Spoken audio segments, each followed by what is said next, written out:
안녕하세요 여러분, 누나수학입니다. 오늘은 제가 수학귀신 책을 소개하려고 합니다.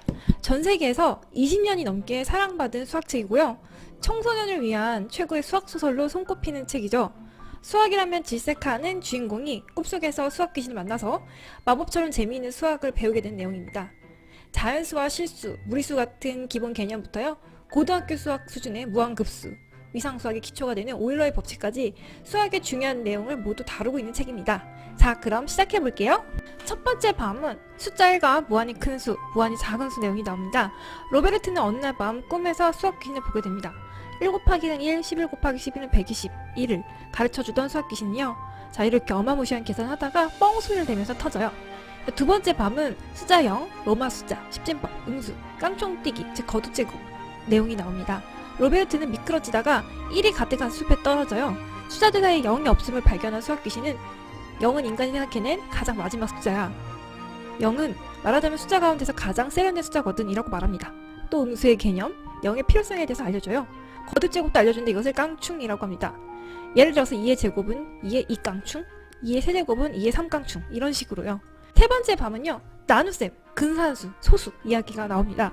로베르트의 꿈에 나온 수학 귀신은 다른 수로 나눌 수 없는 수들이 있다. 그 수들이야말로 근사하거든.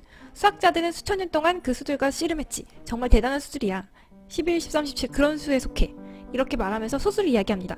2에서 50까지 수를 쓰고 2의 배수를 지우고 4의 배수를 지웁니다. 이제 근사한 수들만 남아요. 1보다 큰 숫자를 정해서 만약 220이라고 치면 그것을 2배한 수 444는 그 사이에 언제나 적어도 한 개의 근사한 수가 있다고 말해줍니다. 그리고 모든 짝수가 근사한수, 소수의 2개의 합으로 되어 있다는 것도 알려줍니다. 네 번째 밤은 소수, 순환소수, 무리수, 뿌리, 즉 제곱근 이야기가 나오는데요. 수학귀신은 로베르트를 바닷가로 데리고 갑니다. 수학귀신은 1 나누기 3은 0.3333이라는 것도 알려주는데요. 수학귀신이 0.99999는 계속해서 1이 된다고 하니까 로베르트가 말도 안 된다고 해서 눈 깜짝할 사이에 9가 꼬리에 꼬리문 뱀이 되어서 위협을 합니다. 그 다음 제곱근을 알려줘요. 깡충이 제곱이었던 것처럼 제곱근은 뿌리라고 합니다. 뿌리를 뽑는다고 하죠. 100에서 뿌리를 뽑으면 10이고요. 만에서 뿌리를 뽑으면 100이. 이런 식으로요. 2에서 뿌리를 뽑으면 1.4142135 어쩌고 나가고요. 이것이 무리수가 된다는 것도 가르쳐줍니다. 또 정사각형 안에 대각선을 그린 후 정사각형의 각변의 길이가 1이라고 하면 대각선의 길이가 2의 뿌리, 2의 제곱근이 된다는 것도 알려줍니다. 밤이에요. 삼각형의 숫자, 정사각형의 숫자가 나옵니다. 수학귀신이 야자수 열매를 던지면서 삼각형 모양의 숫자를 알려줘요. 1, 3, 6, 10, 15. 그런데 1 더하기 2는 3이고 3 더하기 3은 6이죠. 규칙성이 있어요. 1 더하기 3은 4고 3 더하기 6은 9 이렇게 제곱수가 되기도 하죠.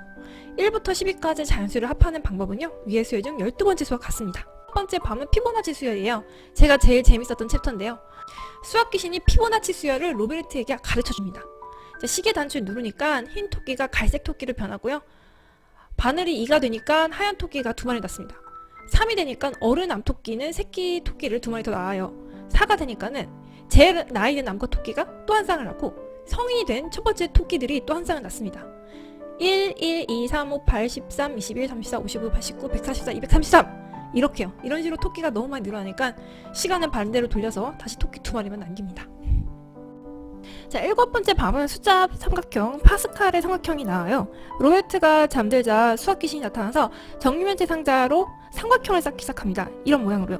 단순한 삼각형이 아니라 모니터예요. 손뼉을 치면 해당 상자에 불이 켜집니다. 한 벽 손뼉을 치니까 1, 다음은 자 1 더하기는 2, 그쵸? 다음은 1 더하기 2 더하기 4 이런 식으로 2의 제곱수가 나오고요. 또 손뼉 치니까는 노랑, 파랑, 빨강, 초록 불이 켜져요.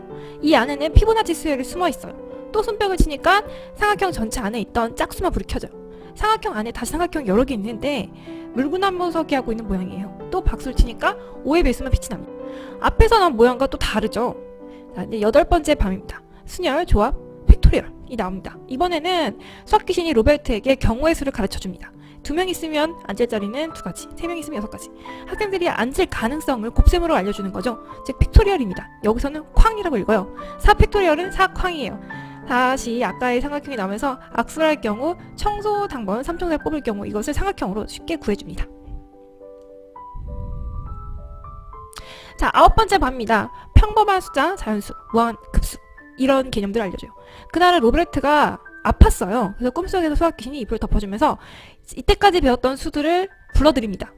수학귀신이 수를 불러들이자 자연수, 홀수, 근사한수, 소수죠. 피보나치 숫자, 삼각형 숫자, 껑충뛰기한 숫자, 경우의 수 등이 차례로 나와서 줄을 섭니다. 수학 귀신은 또 급수를 알려줘요. 2분의 1 더하기 4분의 1 점점점에서 이게 1이 되면 보여주고 급수의 성질을 설명해줍니다. 자, 10번째 밤이에요. 무리수, 황금비율, 오일러의 법칙을 알려줍니다. 다면체의 정리죠. 자, 사슬 분수도 배우고요. 꼭지점 플러스 면 마이너스 선은 1이 된다는 이 공식도 증명해줍니다. 또 입체도형에서는 꼭지점 플러스 면 마이너스 선은 2라는 것도 가르쳐줘요. 자, 11번째 밤은 증명, 명제의 공리입니다. 로베르트는 보켈 박사가 소리소리 지르면서 쫓아오니까 마구 뛰었어요. 갑자기 나타난 수학 귀신은 로베르트를 구해주고 1 더하기를 증명할 러셀의 경의 쪽지를 전해주면서 증명, 명제, 공리에 대한 이야기를 합니다. 자, 이제 12번째 밤이에요. 로베르트가 잠을 자고 있는데 수학 귀신이 초대장을 들고 찾아왔습니다.